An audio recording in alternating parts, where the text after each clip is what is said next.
je pense tout de suite au retour et au prolongement, donc le après. Dans le après, bien, il y a trois éléments sur lesquels on veut miser. On veut savoir, on veut se questionner sur quels apprentissages socio-émotionnels sont possibles à faire à l'aide de ce texte. Est-ce qu'il y a des liens? Est-ce qu'il y a une morale? Est-ce que on veut travailler quelque chose au niveau de l'autorégulation, de nos relations interpersonnelles dans la salle de classe, de prise de décision, gestion des émotions?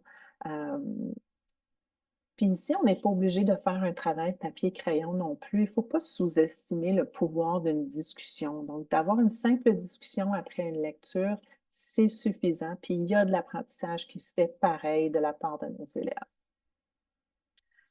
Quel lien interdisciplinaire est-ce que je pourrais faire ou accentuer suite à cette lecture? Comme par exemple dans Manchot chaud, si on était en troisième année et on parlait de questions d'environnement, on pourrait parler du déversement de pétrole et faire des liens avec la matière qu'on est en train de voir en sciences, par exemple.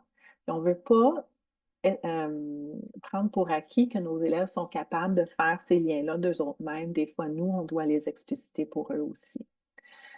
Et puis finalement, quel type d'activité riche en matière de littératie? Puis je l'ai mis en caractère gras, ça ici, parce qu'on peut être vendu par plein d'activités cute sur Pinterest, mais qui n'ont des fois aucune valeur pédagogique.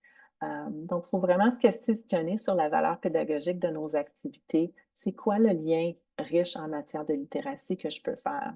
Puis je vous propose une petite activité qui vient d'un livre que j'aime beaucoup qui s'appelle The Writing Revolution, qui est une activité qui va marier les conventions linguistiques et la lecture. Donc ici, on va travailler les mots connecteurs ou les conjonctions de coordination en utilisant les mots car, mais ou alors.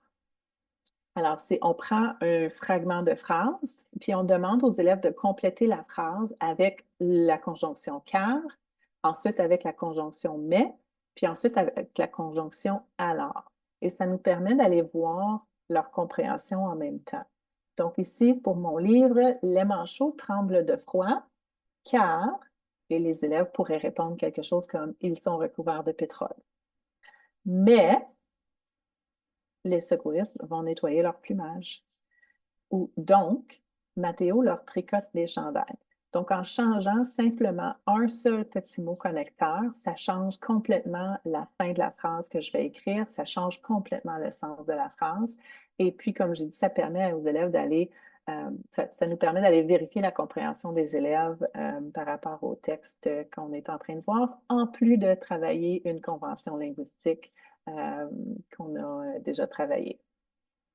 Réfléchissez aussi à travailler des ensembles de textes. Donc, pas juste de voir un seul texte sur un sujet, mais de créer un ensemble de textes pour que vous puissiez aller élaborer par rapport à un sujet et pour que les élèves puissent réinvestir les connaissances qu'ils ont appris et le vocabulaire qu'ils ont appris dans leur prochaine lecture. Trop souvent, on part d'un sujet à l'autre, puis les élèves n'ont pas le temps de vraiment faire des liens puis de s'approprier ces connaissances-là. Donc, en travaillant avec des ensembles de textes pendant 2 à 3 semaines, par exemple, ça nous permet de vraiment élaborer sur un sujet. Ici, le sujet pourrait être les manchots, ça pourrait être sur l'Antarctique, mais ça pourrait aussi être sur quelque chose au niveau de l'environnement, le pétrole, la pollution, ça pourrait être sur les océans, ça pourrait être toutes sortes de sujets.